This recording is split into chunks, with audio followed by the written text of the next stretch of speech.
A young man named Armin comes to a restaurant with his girlfriend. Unexpectedly, a man joins their table, delighted to see Armin.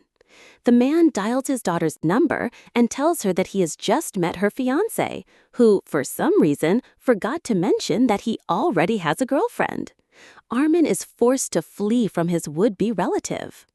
Meanwhile, another young man, Tan, returns home, where his wife Alina is waiting. He announces that he has bought a gift for their wedding anniversary. Alina rejoices, hoping that her husband has bought a car. However, it turns out to be a washing machine.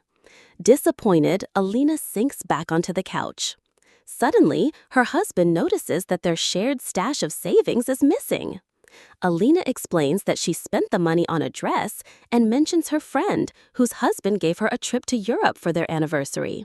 She then orders Tan to take out the trash. At the same time, Armin calls Tan. Tan pretends in front of his wife that his friend is incredibly jealous of their purchase and asks Alina to cook something for them. However, Alina again brings up her friend's husband, who spends his time meeting friends at a cafe. Frustrated, Tan goes to take out the trash and finds Armin hiding between the dumpsters. Armin hopes to lay low at Tan's place, but remembering Alina, Tan suggests they go to a cafe instead. The friends flag down a taxi driven by a prankster named Tima. After negotiating the price, the trio drives away from the house. On the way, Armin recounts the encounter with the father of one of his girlfriends, who, unlike Armin, was planning something serious. Tan advises his friend to settle down. He himself is married, has a mortgage for 25 years, and just bought a washing machine. However, he forgot to inform his wife that he had left the house.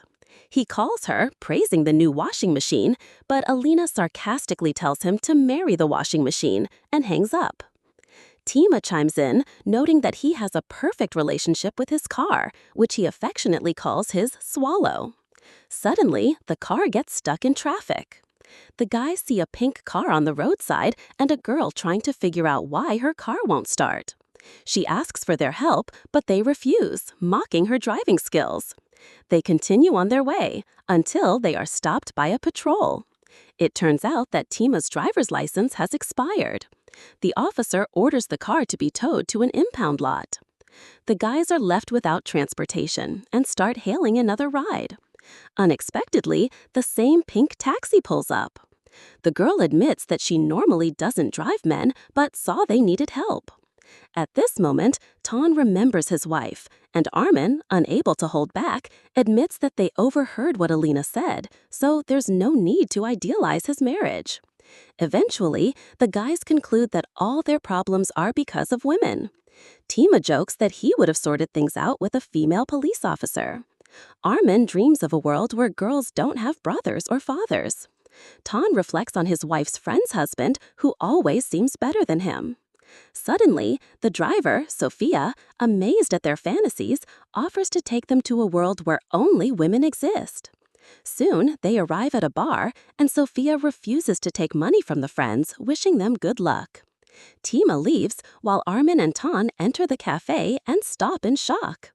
Inside, there are only women, who scream with excitement upon seeing them.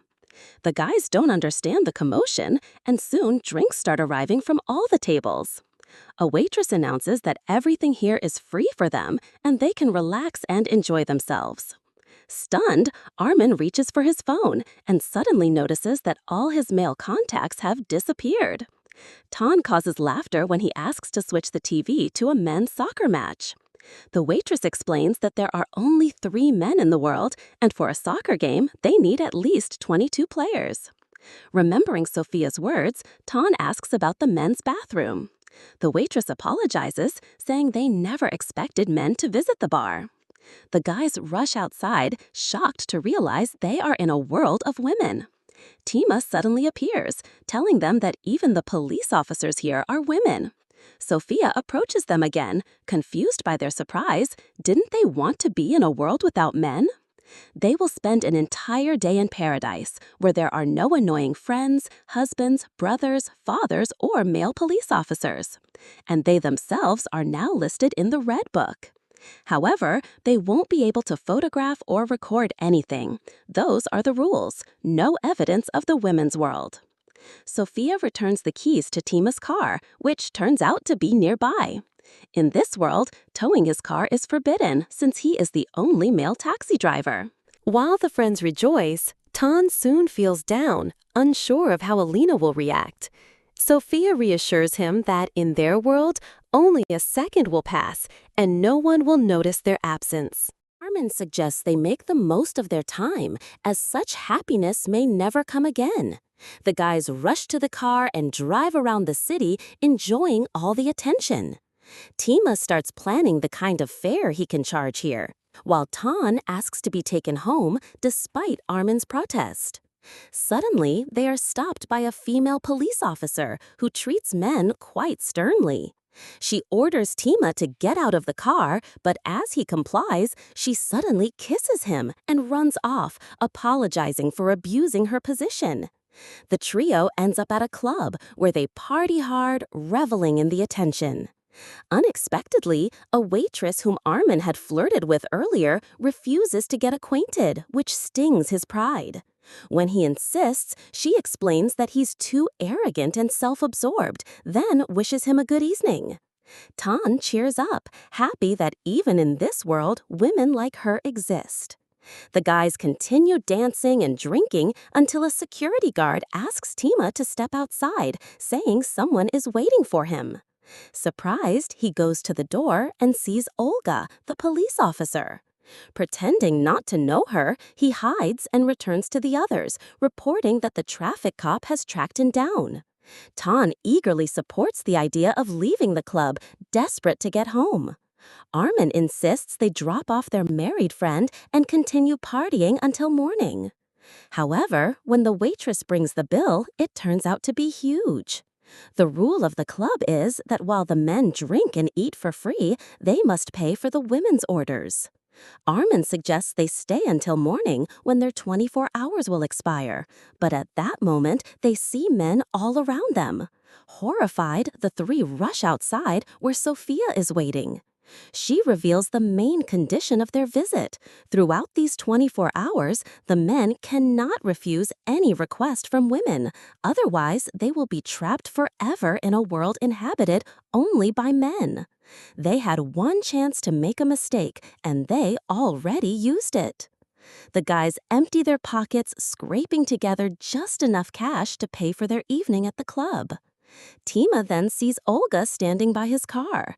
She invites him for a ride around the city, and he cannot refuse. In the morning, they part ways. Meanwhile, Alina offers Tan any breakfast he wants, saying she's ready to do anything for her lucky husband. She suggests hosting a dinner for him and Armin, knowing it will please her husband, and then calls Armin, inviting him and asking him to bring some spices. Armin reluctantly agrees. However, when he steps outside, an elderly woman asks him to help carry her bag to her apartment. Armin has no choice but to comply. At the same time, Tima hears a radio advertisement inviting people to a fair and switches it off since the announcer is also a woman. Suddenly, he notices the women around him begin turning into men. With horror, he realizes he must comply with every request. Meanwhile, Armin prepares tea, does laundry, and mops the floors for the elderly woman. Tan, on the other hand, is enjoying a delicious meal prepared by Alina. He begins coming up with playful tasks, and his wife eagerly brings him slippers, tidies up the apartment, and even pretends to be a puppy. However, when he tries to photograph her, his phone shuts off. Alina takes his dissatisfaction personally and gets upset. Tan consoles his wife, asking her not to make any requests for the rest of the day. She agrees, but immediately suggests going out somewhere since they rarely leave the house. He has no choice but to agree. At this moment, Armin finishes mopping the floors. Seeing that the old woman has fallen asleep, he sneaks out of the apartment. Hiding in a park, he is called over by a girl, a painter, who asks him to help move her easel. To his surprise, he recognizes her as the unfriendly waitress from the bar.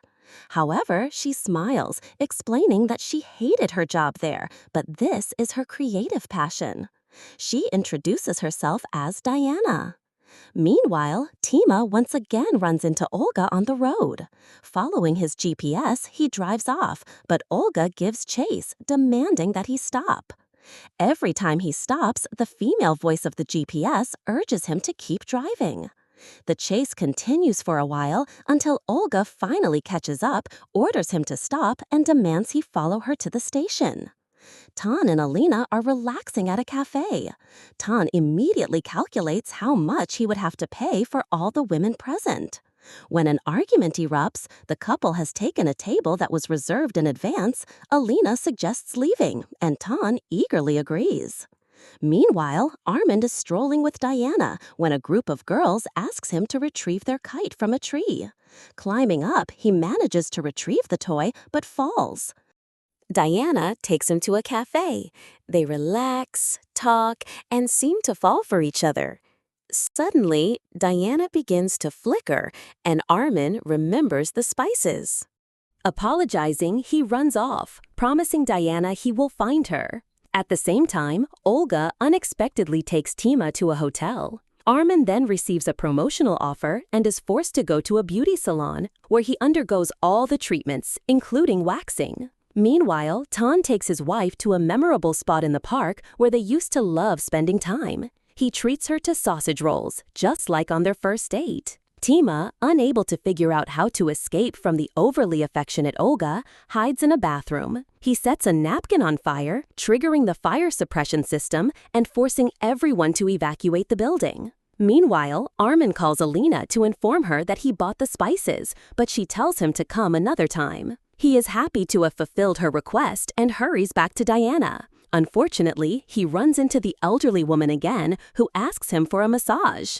Armin reluctantly complies. At that moment, Diana enters the apartment. She is the grandmother's granddaughter. Together, they leave the apartment, with the grandmother shouting after them not to kiss. Meanwhile, Tima tries to hide from Olga in an elevator. However, during the fire, it locks, and he gets caught again. At Armin's request, Diana paints her own portrait, though she doesn't understand why, since they could just take a photo. Armin cannot tell her the truth and simply says they may not see each other again. Hurt, Diana becomes upset, especially when Armin refuses to kiss her because of the grandmother's request. Sarcastically, she suggests he jump off the roof. Armin stands on the edge and asks her to stop him, but Diana remains silent. Suddenly, a little girl from below screams and begs him not to jump, saying she has already learned her homework, which mentions there are only 3 men in the world. Armin gladly complies and explains to Diana that this is part of the rules of the game.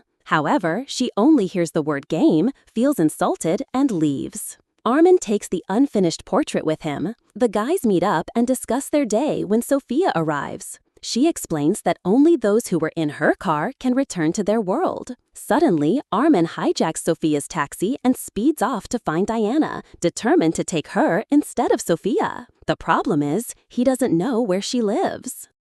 They arrive at the grandmother's house, and she leads them to Diana's place. However, Diana refuses to open the door. The grandmother shouts up to her window, praising Armin, but Diana insists that it was all just a game. Armin pleads for her to believe him, but she refuses to leave. The guys return to Sophia, who refuses to take them home and plans to leave alone. Armin apologizes, explaining his reasons, even offering to stay in this world forever. Sophia remains unmoved. Only when the guys fully repent does she agree to take them back. The taxi drives through the city, and at some point they return to the normal world. The guys thank Sophia, but she pretends not to understand what they're talking about.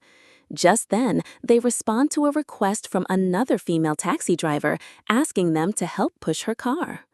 Tan buys flowers for his wife and heads home, while Tima hugs a passing traffic officer.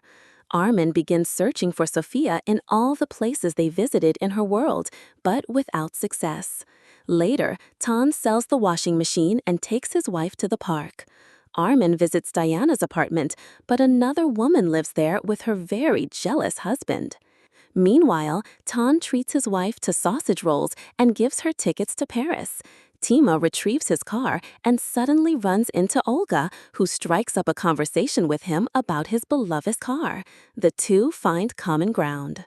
Armand, however, goes to an art school to have Diana's portrait finished.